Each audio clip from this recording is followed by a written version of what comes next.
নমস্কার, জয় শ্রীকৃষ্ণ, রাধে রাধে।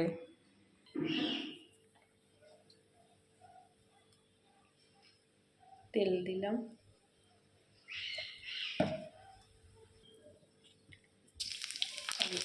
দিলাম কাঁচা লঙ্কা দিলাম।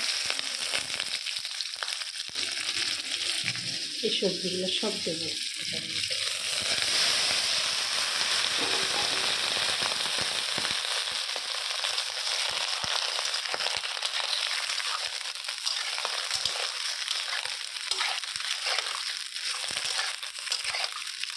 সবজিগুলো আগে ধুয়ে এর মধ্যে যে জল রাখছি আমি জানি না, ভুলেই গেছি।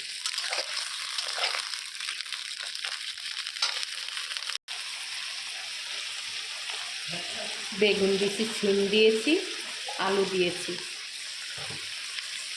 নুন দিলাম, টমেটো দিলাম,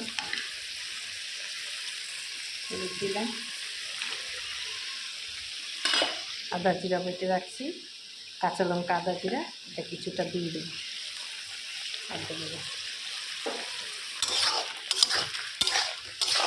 জলটা যে ফেলে নিই, ফেলে গেছি একদম।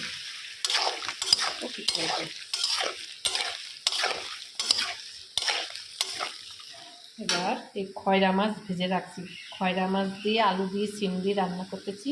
আর এখানে এই যে আমার ছেলে মেয়ের জন্য কাতলা মাছ ভেজে রেখে দিছি, ঢাকা দিয়ে রাখবো। আমাদের বাড়িতে অনেক সৈন্য আছে, আর বলবেন না, বেড়ালের উৎপাতে কিচ্ছু করতে পারি না, খেতে দিই করতে দিই তাও কিছু রাখা যায় না, সব ফেলে খেয়ে নেই। ওই জন্যে সৈন্যদেরকে তো আর শিক্ষা দেওয়া যাবে না, ওই জন্য আমরাই শিক্ষা নিয়ে নিচ্ছি এটাতে, ঢাকা দিয়ে রাখার ব্যবস্থা।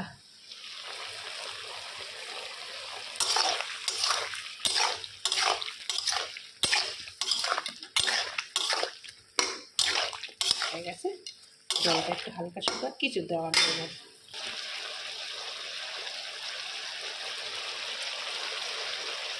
আলু বেগুন দিয়ে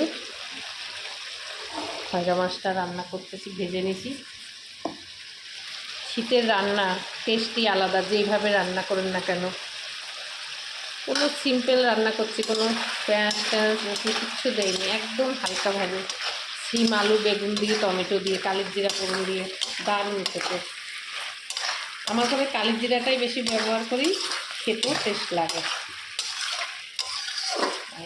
হালকা হয়ে আসছে, টমেটো দিয়ে একটু ধনে পাতা দিয়ে দেবো নামাবার আগে।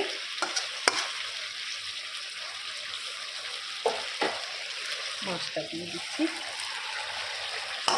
জল দিয়ে দেবো।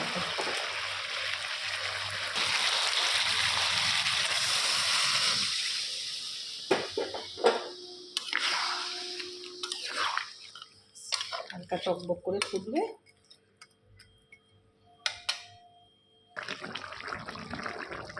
ঝোলটা হয়েই আসছে, নামাই দেবো একটু ধনে পাতা দিয়ে।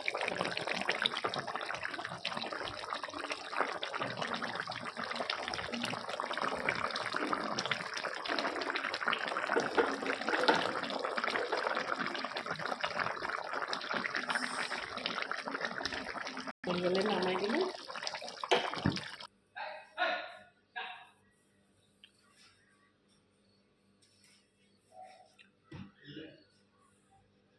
প্রবাসী ভাইরা যে যেখান থেকে দেখেন আমার ভিডিও লাইক কমেন্ট শেয়ার করবেন। সবাই ভালো থাকবেন, রাখি, নমস্কার।